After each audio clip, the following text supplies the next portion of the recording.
Hello, and welcome back to the Wishing You Well podcast. We're your hosts. I'm Amy Albero, founder of Revive Center for Wellness. And I'm Catherine Van Eyck. We're both licensed therapists and wellness enthusiasts. We know how overwhelming it can be to figure out how to navigate your wellness journey. So each episode, we hope to bring all of the pieces together to help you figure out what fits best for you.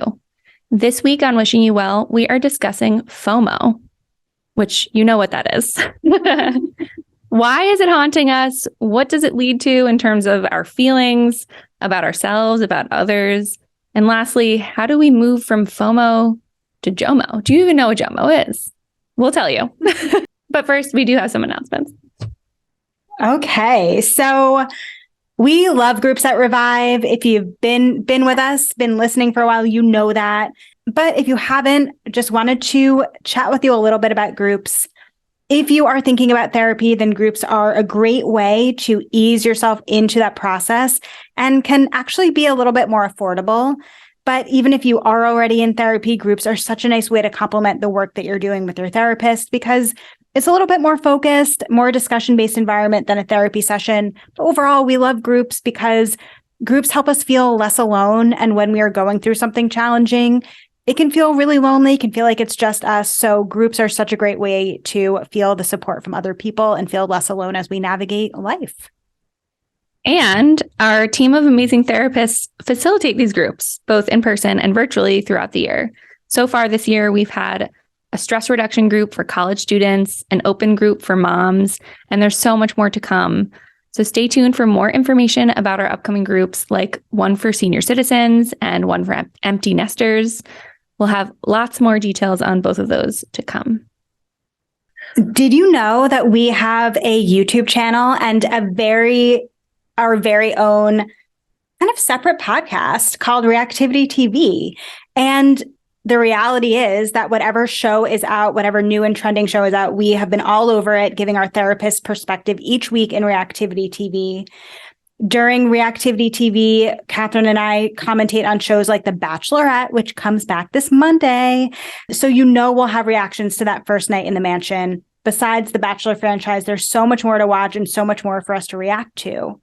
We are always looking for suggestions on what show we should cover next. So let us know what show you want us to give our therapist reactions to by sending an email to wishingyouwell@revivecfw.com. Thank you all so much for being here. Thank you for listening. Thank you for following, rating, and reviewing. And thank you for those who have left those reviews and rated us. We love it. We appreciate your feedback. And we just love having the opportunity to provide all of this wellness and health and everything information to all of our listeners. So we want to continue to do that. And we want to continue getting your ratings and reviews. We want to understand what you're liking and what you're not liking. So tell us. It really helps us out. Thank you. All right, let's get into our episode. Living a full and well life is put together, authentic. We feel it. Take care of ourselves. Do you have FOMO? Well, I was just thinking, a few weeks, or I guess at this point, months back, we had an episode that was like all about wedding season. Mm-hmm. And this feels like FOMO season. Mm-hmm. Like it has arrived, it's the summertime, mm-hmm. all the parties, all the things, all the get-togethers, all the outdoor events, like it is here. It is happening. Yes. You're right. It's like we've all come out of the cocoons. Mm-hmm. I mean, we've been out of them for a bit. And now it's like, there's so much. There's so much. Yeah. So many things to do, so many people to see. Mm-hmm. And like, I feel like we are recording this in Connecticut. And in Connecticut, like we have like peak months here for like prime time weather, and like soak it all up. You soak it all up. And this is it. Like this is, end of May into June through the summer, like through September, like we are in peak weather, which I think also contributes to like just this like feeling or reality that there is like so much to do. Right. And so I feel like we are like at the mercy of FOMO right now. You're right. Well, and in talking about and planning through this, you and I talked about like whether or not we experience FOMO, when we do, when we don't. And I feel like maybe in those gaps, I mean, in those summer, that summer chunk, that maybe I do a little bit, that maybe it's like, it's not like a fear of missing out in being with other people necessarily, but let's say I have like an opportunity to go somewhere like the beach or like do something summery, but I don't want to. Then I might have some FOMO of like, but I have to do it now because this is the time to do it. And then September is going to come, October is going to come, and I'm going to feel like, oh, yeah, I didn't do it. I didn't do all the things. So maybe in that way, I do experience it. Yeah. Yeah. Well, I think I have an element of that too, but I think even with that example, and as we'll get into today, like it's a little bit deeper than just like this fear of missing out, like that there are like, there's more to it. Just a tad more, because there are like feelings that drive this fear of missing out for so many people. I feel like you saying that just took somebody like in the doorway thinking like, should I go into therapy right now? Like, should I? And then you just said that and they're like flopped on the couch. Like, all right. Yes. I'm hearing it. Take a seat. Yeah.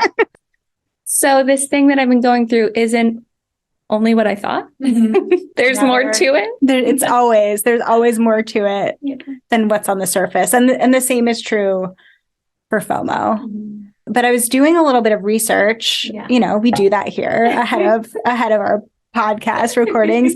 And so I was doing a little bit of research about FOMO, and like, because one of the things we were kind of chatting about is like, where did this come from? Like, why is it here? And like, why is this a thing? And did you find out who coined the term? I mean, I'm sure I read their name, but I can't share that with you right now. But what I can say, but I thought that it was like a Kardashian or something. I mean, it could have been someone on like a social networking site. That's kind of what I would imagine it was. It actually might have been YOLO. That was them. Oh, it could have been. But I could also be giving them credit where credit is not due. They have enough credit. They're doing just fine. I'm sorry. What did you find? FOMO was initially introduced in 2004, which coincides really the rise of Facebook. And so that's what all of the like research was basically saying, that FOMO and social networking really were going hand in hand, because for the first time we were faced with all of this information about what other people were doing in a way that we never had access to before. Wow. Yeah. And then it officially became added to the Oxford Dictionary in 2013. So they put acronyms in dictionaries? I guess so. Because people don't say like FOMO. They say FOMO. So they put that. That's a word. That's so interesting. But I'm also disappointed. Like Oxford English Dictionary, like do better. We don't need FOMO in the dictionary. It's just slang. They put slang in the dictionary. I think so. I think that's where we're at as a society. Interesting, because they're not coming up with new words, large words. Yeah, this feels like more of a phenomenon, right? Rather than but hey, it's there. So it's like legitimized as an actual experience that people have. And, 2013, that was 10 years ago. Are we going to see it in the DSM? Oh my gosh. It's probably going to be a symptom, a criteria for something else. Oh, wow. For those listening that don't know what the DSM is, it's Diagnostic and Statistical Manual. There we go. That's what it is. What we use to diagnose. Yeah. So yeah, it coincided the rise of social media, which kind of was our suspicion, right? Like that is what makes FOMO maybe more tempting, because like we actually get to see what other people are doing. I'm as you're saying that, I'm wondering, is this FOMO it's not like if you have the choice of going somewhere, but if you witness somebody somewhere and you wish you were there, but you had nothing to do with it to begin with? Yes, that's one way to interpret FOMO. It's the perception of missing out. So even if it's you weren't involved in to begin with. right. And so essentially what the researchers were kind of looking into or like suggesting FOMO is that this like reality that we're faced with all this information about what others are doing can cause us to question whether or not we're doing enough in our lives, doing enough in this moment.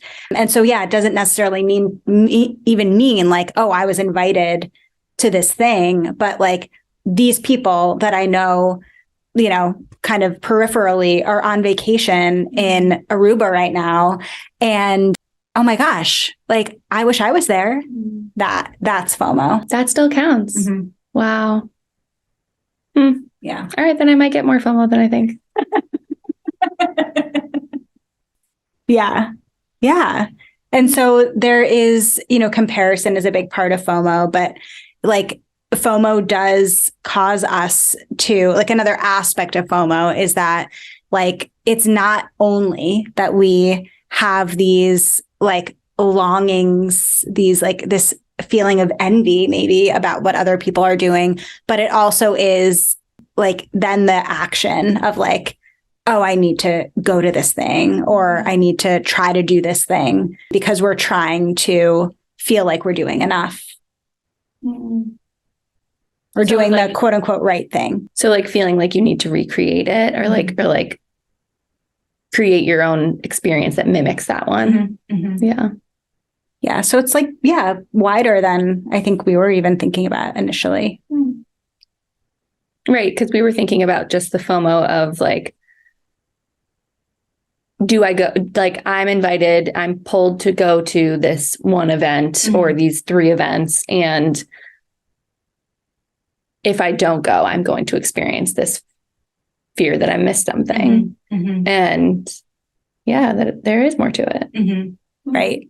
And that I guess is a huge part of it. Like where like there is the perceived regret of if I don't go, I'm going to like be left out and feel left out. And I think that is like really relevant. And like another thing that I was kind of discovering in my research is that what these researchers also found is that so much of FOMO comes from our own like need to belong.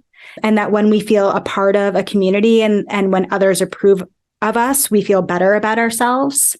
And so like when we don't get that community approval, it doesn't feel good. And so that's like really the underlying reason that it's so important to us to like be there, like wherever the there is, that it's really this like feeling of need for community and connection and belonging. But it just like plays out in a way that ends up not being really healthy for us. Like we're probably looking for it in the wrong places. Yeah. I mean, I think that happens so often, right? That if you're really experiencing this feeling of missing out, that it's trying to tell you something else. It's trying to tell you like, well, one, it can tell you like what you value. And like, if you value belonging, you value community, then it's understandable that you are having this aching feeling like that you just can't shake, that if you do not attend said event, then you're going to be left really hurt and you're going to be left really empty because you're not getting that thing filled up that is so important to you. And you could also be in a position where you're looking for you're looking for connection in a place that doesn't actually get you that. It's like, it has this little like facade to it that like, you think if you go, you'll get that. But that part of you that's saying, don't go, knows that's probably not where you're going to get it. Like, that's probably not what's really, truly fulfilling for you. Yeah, no, that's so true. I like that idea of like trying to think about what that like urge or that pull to like go is telling you like about what you value or what your needs are. that I think is so important. And I guess as you were kind of talking about that sometimes going isn't the thing that's actually going to meet the need that we have. It was making me think of, and this is something we've talked about on this podcast before, but like Brene Brown does such a great job at distinguishing the difference between fitting in and belonging. Yeah. And so much of FOMO seems to be about fitting in, even though it's the belonging that we're craving.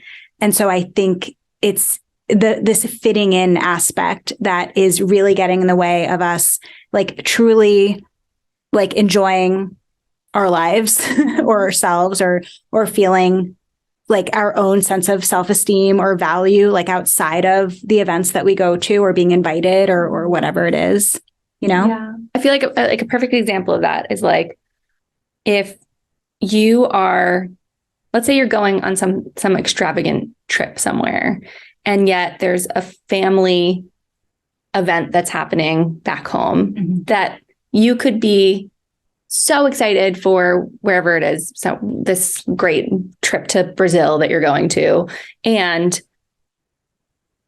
also feel like there's this missing piece because your family's getting together for a family reunion and you're not there.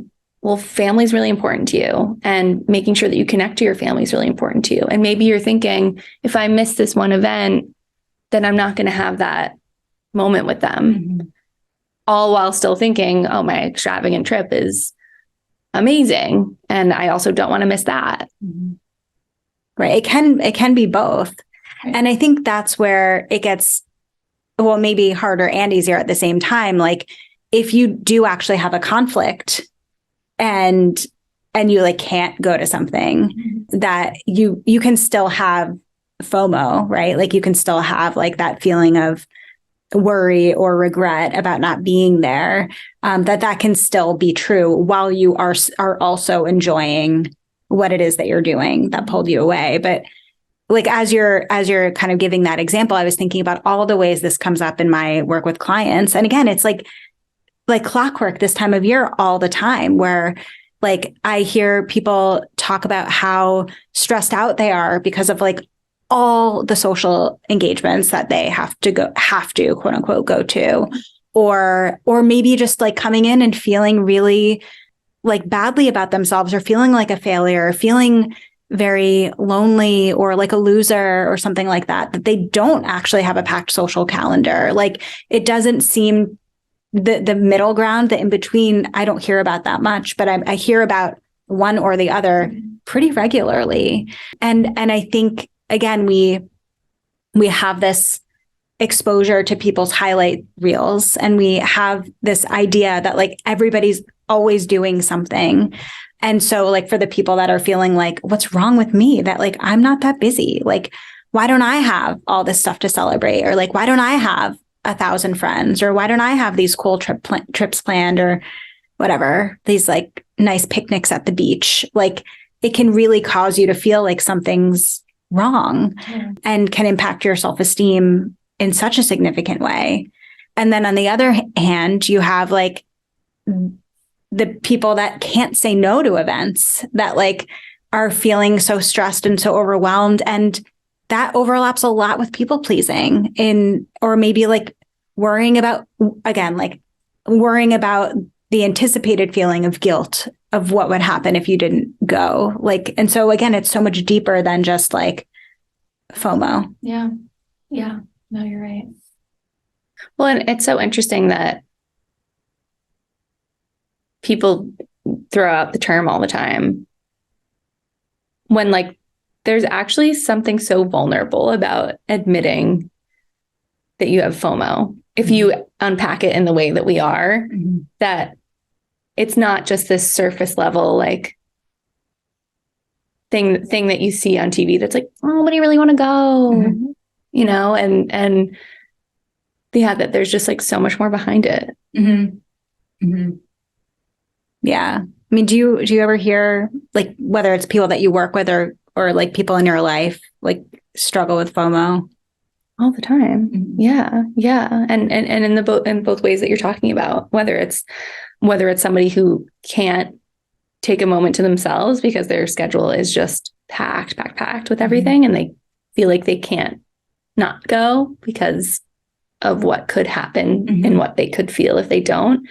And then I totally have the clients that worry about not having enough to do and want more to do and want more activities. And so they feel like they're missing out in that regard. Yeah.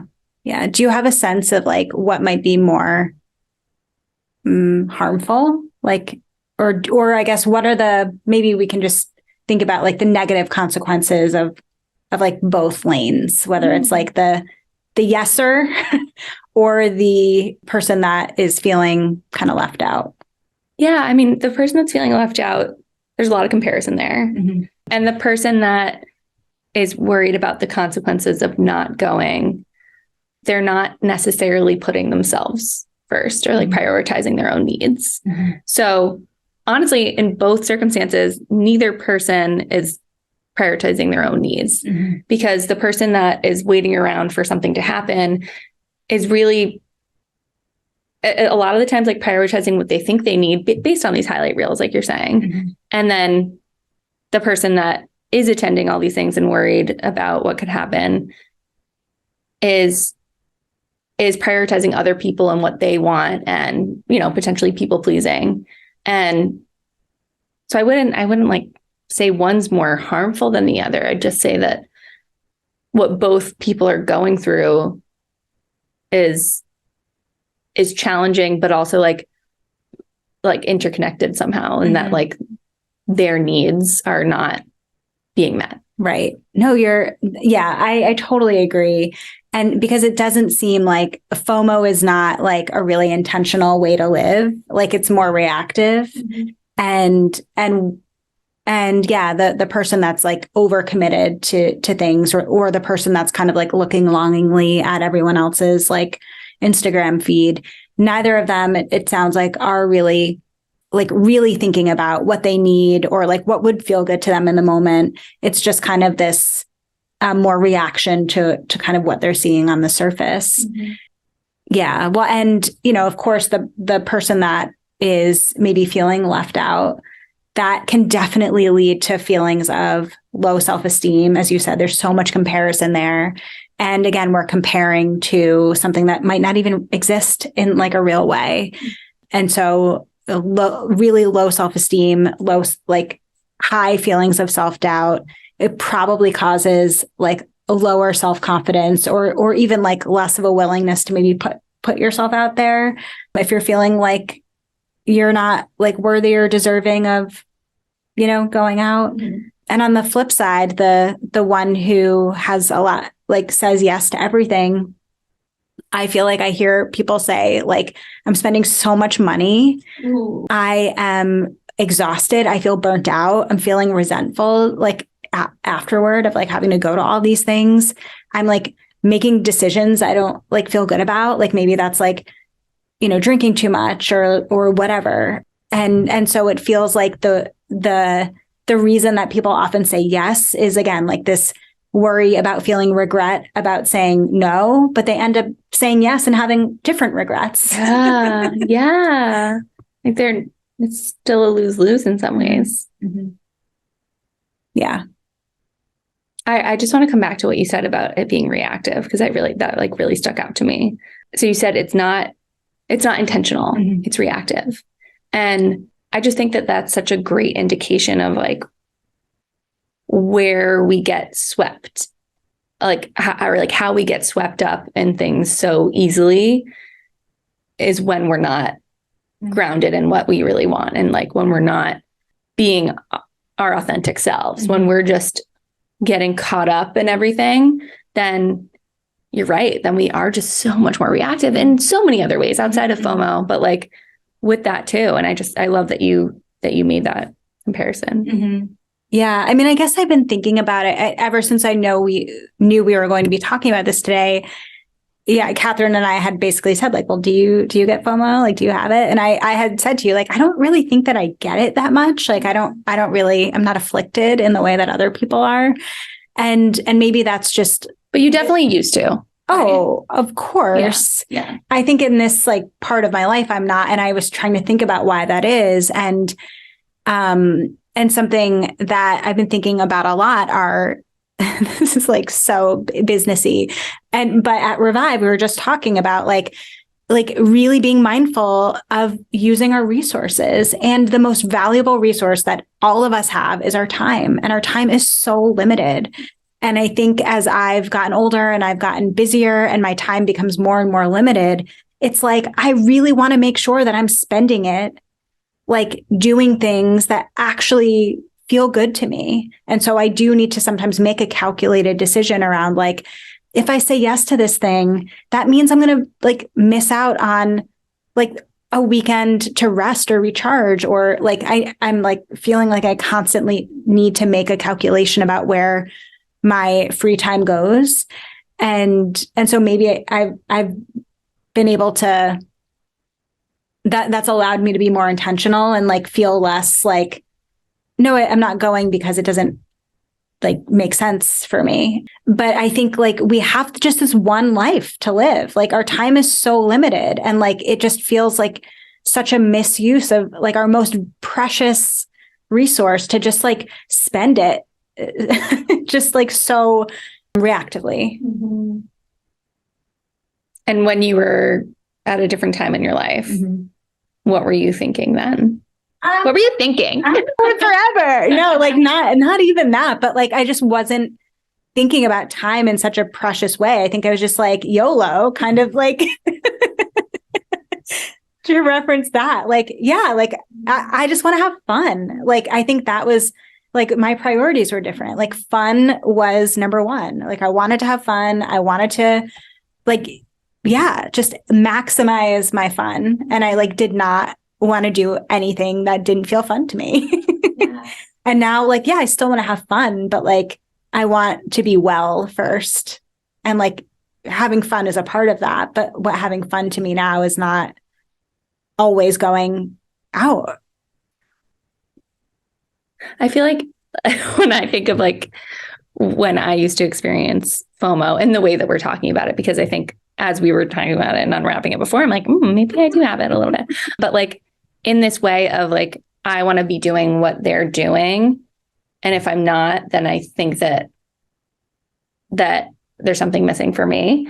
I think like, and okay, this is like middle school and like high school where you're just like wrapped up in wanting to do everything and wanting to like be noticed and like get into that kind of thing where like, okay, if I don't go to this one event, I'm not going to get invited again. Or like everyone's going to be talking about it on Monday at school. And if I don't go, then yeah, I'm a loser and I suck. And like, oh, okay, I wasn't invited to this one. Now I do feel really terrible. And now I do feel like all these people are having so much fun and I'm not a part of it.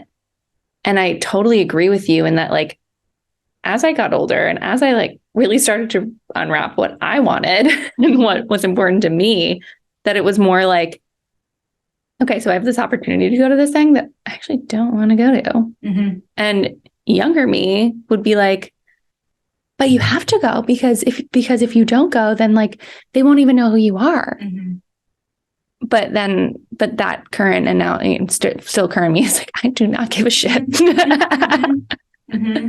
And this is with like very distant people, but that's also the thing is like, you and I both also have like a very close-knit group of friends. And like, it's like not necessary for either of us to have these like extensive like friendships with people and like keep up these relationships that like for somebody else, maybe that makes more sense to them and that's fine.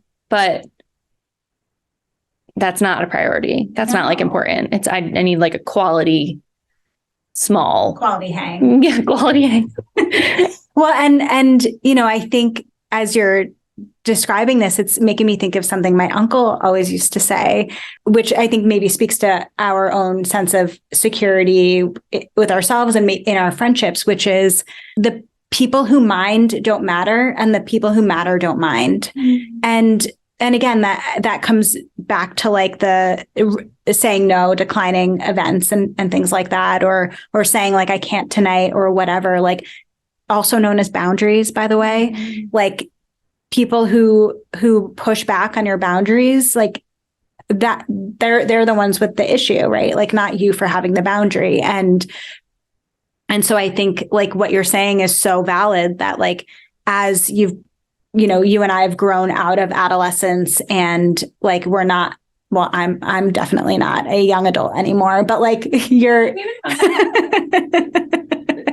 not a brand spanking new young adult. Like you are more grounded in like yourself and your relationships, and where statistically FOMO is really high is in adolescence and young adulthood. Mm-hmm. And developmentally, we know that like that is the time where like the peer influences, they matter. Mm-hmm. And so of course we would be trying to yes ourselves into feeling accepted and feeling cool and feeling like we just wanted to expand our world in all of that way, because that's how we measured our value and our worth and our identity back then. But hopefully we grow out of that in order to like just feel more secure. And I have to imagine that security looks different for everybody. That doesn't necessarily mean what you and I are kind of saying, like what we have in common with like, I'd rather just recharge and stay home. And so I'm curious about like how else that might look for somebody else. Well, I guess it would mean saying yes to things that you genuinely like want to go to. Is that what you're saying? If it's really important to somebody to keep up with a number of people and to have these relationships in all corners of the states, then what might a recovery from FOMO look like for somebody who values the many and like the quantity of these relationships? Yeah. Well, I was thinking as you were just describing that about a friend of mine who I was telling you about earlier. She's an amazing person. Of course, she's my friend. I love her. But she is someone who has like a large and vast friend group, like retained her friends from elementary school and middle school and high school.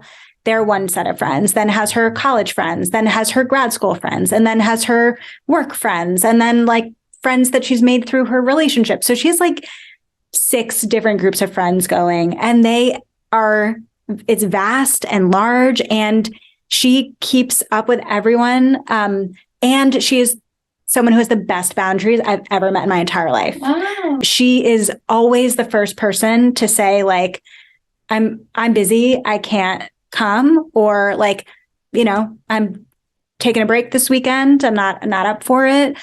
Things like that. Like she's really good at protecting her time so that she can fully invest in the relationships when it works. And she's active in these friendships. Like she's also someone who, when she knows like someone has like a procedure or something coming up, she like has that in her calendar, will reach out to them.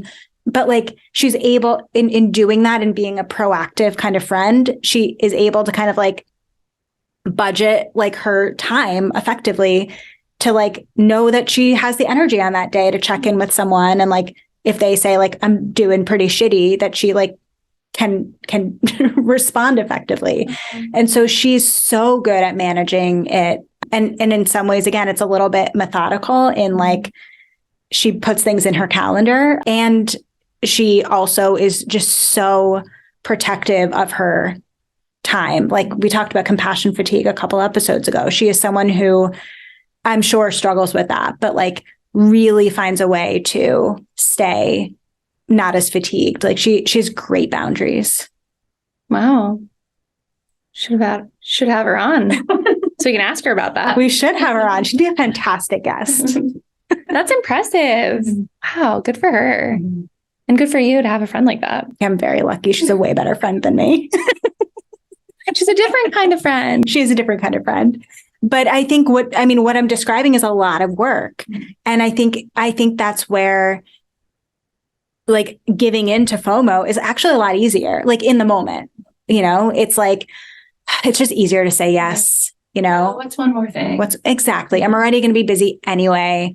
Like, yeah, let me add it to the pile. And so I think like for my friend, she doesn't appear to have a hard time saying no or like to setting boundaries. But if you struggle with setting boundaries or saying no or people pleasing, then like giving into FOMO is probably going to be a default for you. And so I would say if you are someone that like wants to cultivate a lot of relationships, I would suggest trying to find ways to still go back to what it is that like you need, like still think about you first, or like what's important to you, and then figure out where and how you can set up some boundaries in order to make sure that you are recharged enough so that when you're at these events with these friends that you care about and you want to, sustain relationships with, you can actually be like engaged.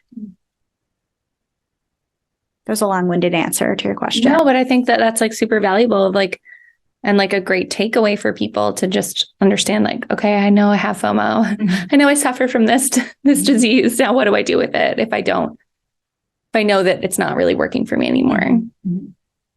Well, how do you decide? So like, say you get like a bunch of invites to like do things, and they can be like actual events, like, I don't know, a bridal shower to a dinner with a friend, or dinner with friends to, I don't know, a family get together, or just like doing nothing at home, or maybe you and your husband doing something. Like, how do you figure out what to say yes to?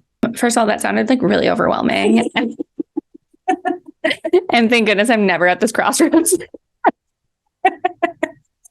Not that cool. But 'tis the season, right? Like a Friday night friend thing, a Saturday, bridal shower, a Sunday family dinner. Like that's not like unheard of in this time of the year. Yeah. I feel, to be honest, I feel like I get enough time to myself.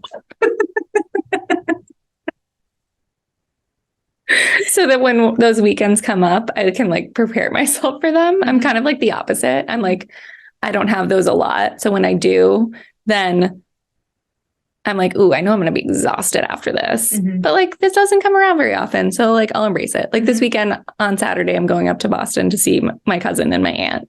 And then on Sunday, I have a bridal shower. So it just happens to be one of those times. Mm-hmm. But like, and also on Friday, I'm celebrating my sister-in-law's graduation. It's never happened. So it really doesn't. It really doesn't. But it's this time of year. And well, now even thinking about it, like that's too much.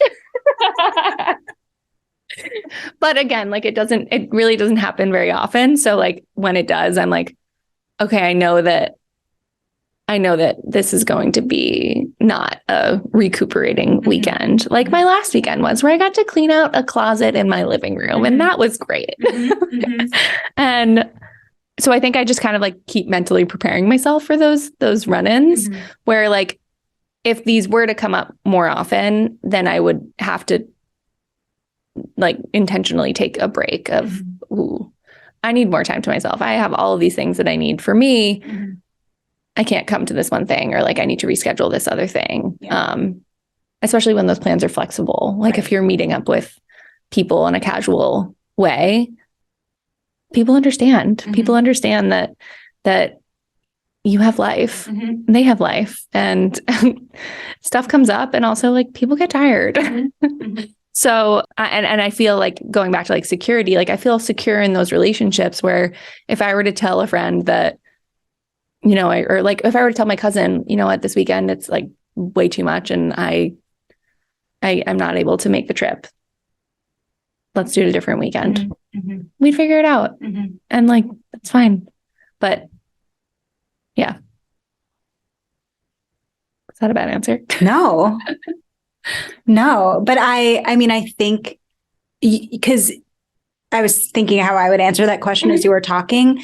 And I think having the context of well, A, that's not typical for you, but also that you have like you had a recuperating or a recuperative weekend the weekend before. I think that is key, because I was thinking I probably would have said yes to every single one of those things as well. But like, I also know my limit too, where like, not maybe that I would say no to those things, but I would be very clear that the next weekend, like, a plan-free weekend. Yeah.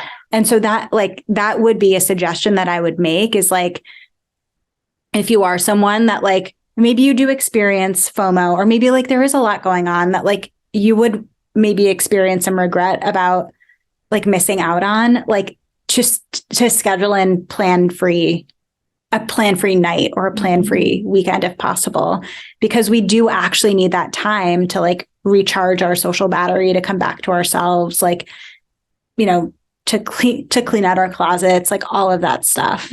That's really key. Right. It's as off balance as it can be. And like, if that feels good to you, that the more engaged you are, the better you feel, but there's still a limit to that. So like, if for one person, it might be like, for every 5 nights that I'm out, I need half a night to myself. That like, maybe for someone like me, you need like, for every 3 nights, I need about 6. Then like, just understanding that kind of, okay, I've spent, every night this week out after work, plus I have my weekend. Now I need to make sure that, okay, come Monday, like I have nothing planned. Yeah. So making sure that like, your capacity, your limit, and what then you need at that time of rest. Is it like total rest where you're just vegging out and doing nothing? Or is it like something else that you're just doing for yourself? Like a chore, like I mentioned, or like something bigger that's for you. Yeah. Yeah. And I was thinking that, because I have something on Friday. I'm also going to Massachusetts this weekend. See you there. And so I like that, like I feel overwhelmed by that. Plus, like we just are coming off of like a holiday weekend and all of that stuff. And so like I can already like feel a little bit overwhelmed. And sometimes I feel like what gets me overwhelmed by events and things is like this feeling of like my time doesn't feel like my own. And so like even scheduling something that like, not that it's me like necessarily resting or relaxing, but like it's something that I want to do, like, or something that like I planned like for me for fun in my own way. That sometimes also helps, because I think sometimes like if we are prone to being just like maybe in a season of life or part of a family or a friend group where there's always something going on, like it's so important to make sure that you are creating that time for ourselves. And yeah, like you said, knowing your limit. Like I have a very small social battery. Like it takes a lot out of me. And especially because what we do for a living is so social. So I know that like my bandwidth is not very big, not as big as like my husband's, for example. And so also finding that balance has been a work in progress. Yeah. So what about JOMO? What about JOMO? So the joy of missing out. I have a feeling that you and I indulge in that a little bit more. I mean, I think that this is something that is really representative of what you were pointing out before, of like being intentional with your time, being intentional with what you need, and embracing that. And once you start to do that you actually begin to feel good about not going to something, and you feel good about what you've chosen to do. Yeah. What do you think about JOMO? Love it. There are times that like it's like Saturday night at like, I don't know, or like any time on the weekend where I'm like looking like a scrub on my couch and I'm like looking at other people's feeds and I'm like, oh my God, I'm so fucking happy right now that I am not like doing that. Like I experience it quite a bit. I mean, so I think because like I enjoy the time that I do have so much, or like when I feel like I pick it, when I've made the active choice, it makes like JOMO feel much easier. Where it's like, no, this is what I picked. Like this is the benefit of being whatever home right now, or like not there. I can really like revel in the JOMO. Oh my God. Can I give like a JOMO anecdote real quick? Okay. So the college I went to had like this rite of passage, almost like you have to go to this party. And it was outside. It was at the bottom of this living complex just off campus. And everybody was so excited to go to this event where they like hose it down and it just is mud. And like, yeah, you're like giving the exact face that I had, which is disgust. So like everybody goes to this event knowing that you are just going to be covered in mud. You're probably going to be rolling around in mud, thrown in mud, just covered. And like, so I think it was my freshman year where all of my roommates and new friends were going to be going to this. And I also, of course, like you typically get like really intoxicated to go to it. And it was in the morning and like, none of this sounds good. It's like people do this for fun, like voluntarily. Yeah. So I took myself out of this one. I just could not fathom like one, just like having all of this mud that then just like crusts on your body and like becomes dirt. And then you have to come back inside and like shower off that. But like that ruins your shower. I don't know. I was thinking really like intensely about like how gross this was. And you hear rumors about people getting certain things from this event, like pink eye and things like that, that like, I was like, I just don't need that in my life. I get that it's a thing. And like, I will go to watch you leave. And then that's it. And like, I don't regret not going. I like felt really good about not going. And they had fun and like, great. I'm so glad they did. And that's all I wanted for them. And just didn't want them to pick up any diseases. And they didn't, that I know of. But yeah, it was one of those things where it was like, you have to go. And I was like, absolutely not. Yeah. Ugh. Good choice. That's gross. Serious joy of missing out right there. Yeah. I was thinking about a time that I had FOMO and like turned it into JOMO.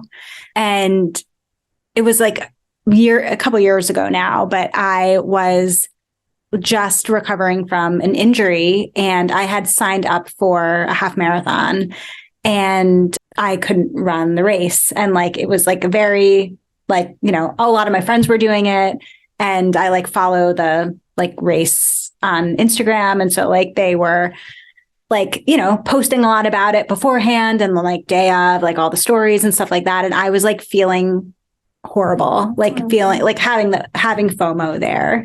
And so I like really tried to like turn it into a little bit of like gratitude or like, first, like, let myself like feel the regret around like not being able to participate or whatnot. And then I just like ended up planning a day for myself that like I could really enjoy and like kind of let myself do things that like I could do and not focus on the things that I couldn't do.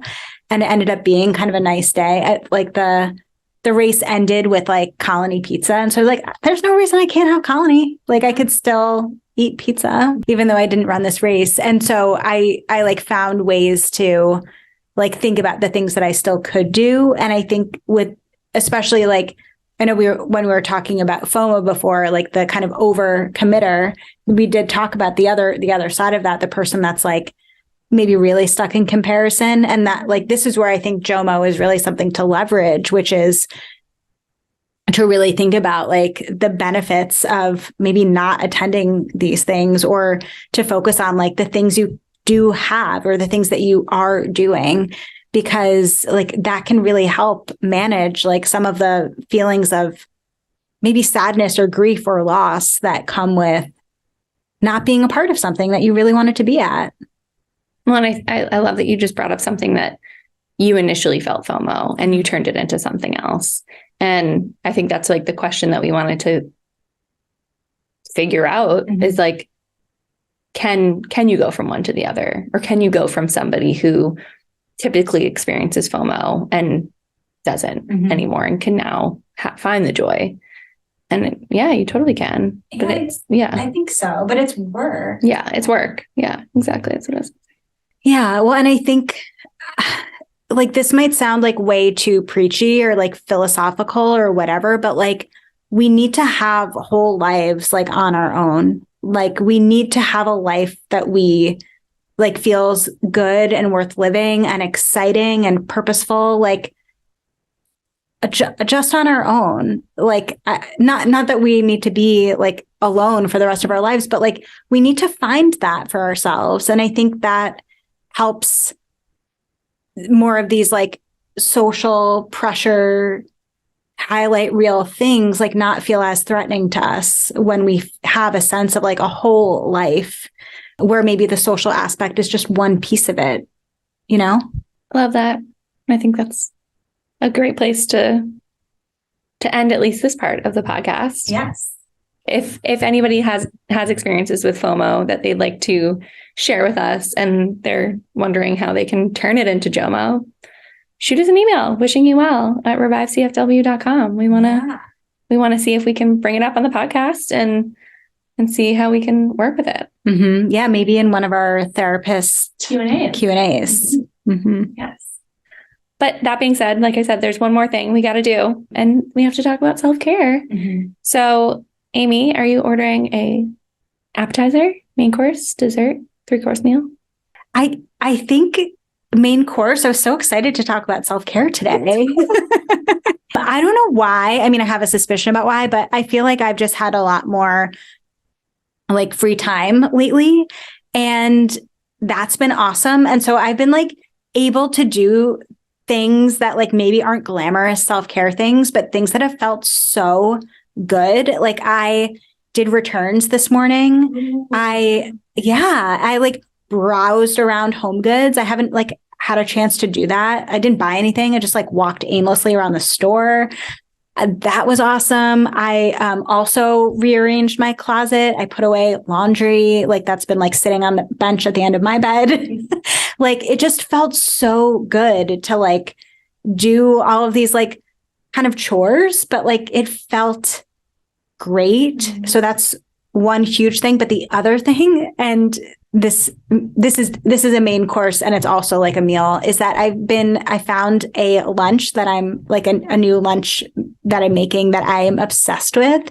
And that's also made my week feel like so fun. Ooh, what's in it? Okay. So the viral Rachel Kirkconnell, which is a Bachelor crossover to this podcast.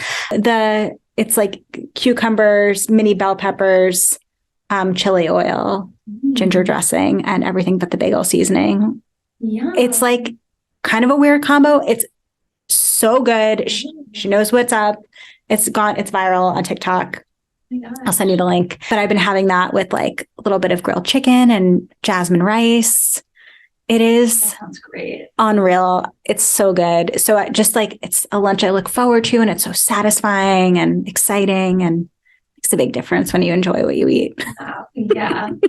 Yeah, absolutely. So yeah, those are the things on my menu this week. What about you? Well, funny enough, I was going to start with by like painting a picture of something but I just want to say like mine's a meal too. And I was really excited about it. Clearly we like food here. I was really excited. Okay. So picture like your favorite sandwich of all time. And then picture it's like the dead of winter and all of a sudden you're pregnant and you really want the sandwich. But the sandwich is like 150 miles away or something like that, 130 miles away.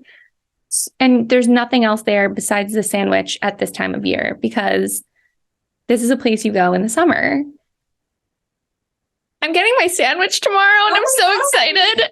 Wait, what? Can you describe the sandwich? Okay, so it's a wrap, Okay. and it's a yellowfin tuna wrap with cheddar cheese and avocado and sprouts, and that might be it. I don't know. I'll let you know. But like the yellowfin tuna is like really, really fresh, because so I have to go out to Montauk to get this wrap. But I've rearranged my schedule. The restaurant's open, I take it. It's open. Yeah. So I'm. Oh my gosh, that's so exciting. It's finally like warm enough where like there are other things to do there. Yeah. At the time of this podcast anyway. In summer, forget about it. Like I will go out there any day to go get the sandwich. So that's my self-care, is like driving really far, spending the day in Montauk just to eat. Just to get the sandwich. Are you going to like order an extra? I maybe I should take one home. I'll bring a cooler. But like, this is like, I have thought about the sandwich since maybe like February. And I've just been wanting it this whole time. My stomach's growling. I haven't been able to stop thinking about it. I'm so excited for you. I'm so excited. This is a 3-course meal. Yeah. Yeah. Yes. Yeah. You really have waited a while. You'll have to post about it. I want to see like a good sandwich shot of like the inside. Oh, you mean my camera has to eat first? No, I won't make you wait. I won't make you wait. I'll have my husband take a picture of his. Yeah, that's fine. Yeah. Does he get the same thing? He loves that one too. I imagine he will. I mean, he's not like, we have to drive 130 miles to get your my sandwich, because he's sane. But wow. Yeah. Is there a specific place? Do you want to do a little plug for the Naturally Good in Montauk? It's a little market, and they have a lot of like healthy foods and smoothies and wraps and things like that. And it's just amazing. Sounds great. Yeah. I might even get there for breakfast too. I don't know. Who knows? We'll see. Well, enjoy every bite, and please report back. I love a food focused self-care menu. Good stuff. Okay. Well, we hope that you keep checking in on your self-care menu, because every week it can change, Let us know if you are ordering an appetizer, a main course, a dessert, or maybe it's time for you to have a 3-course meal as well. But we reached the end. So we did want to thank you again for being here and for following along, for rating, reviewing, subscribing. We love a review, as Catherine said at the beginning. We would love to hear from you about things that you are enjoying, things that you want to hear more about. Also, don't forget about our YouTube channel. That's where you can find not only Reactivity TV, where you hear our therapist takes, but we have so much great content on our YouTube channel right now, Revive Center for Wellness. And you can follow us on Instagram as well, at Revive CFW. You can follow Catherine at Catherine Van Eyck, me at Amy Albero LCSW. Check out our website, revivecfw.com. And don't forget to send us those emails to wishingyouvell@revivecfw.com. Until next time, we are wishing you well.